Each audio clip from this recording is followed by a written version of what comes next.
The way Effective Focus has brought meaningful change is that our leaders are more aware of how they interact with their employees. They're more aware of making sure that they focus on developing them and coaching them through situations versus always giving them the answer. I have received countless feedback from leaders saying, I'm having more one-on-ones. I'm listening better. I'm not giving the solution. I'm asking for feedback. That is meaningful change in the company.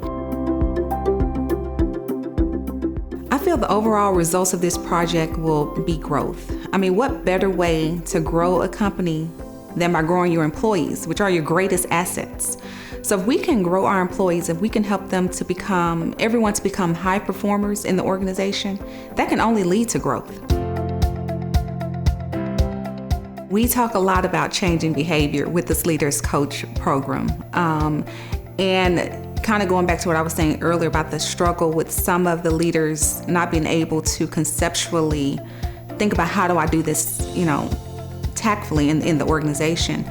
And we continue, Christine and I continue to say, it's about your behavior. It's changing your behavior. And when you think about it like that, that includes like the emotional assessment that everyone took.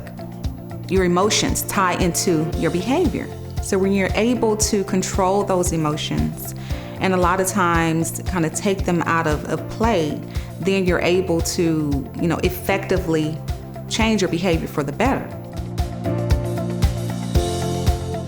The C-suite leaders, we're involved in the program just like everyone else. So we meet with Christine monthly.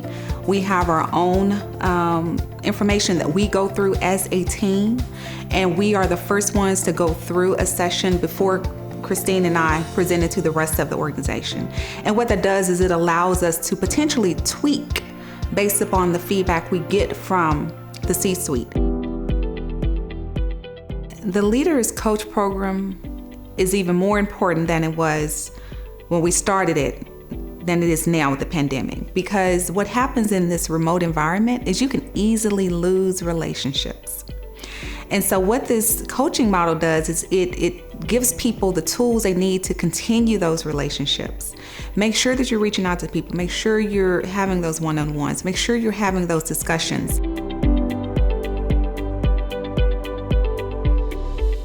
So if we can grow our employees, if we can help them to become, everyone to become high performers in the organization, that can only lead to growth. Our employees are our greatest assets. They do the work. Without them, we would not be growing. So it's our job to make sure we continue to develop them and equip them with the skills they need to grow and do their jobs effectively.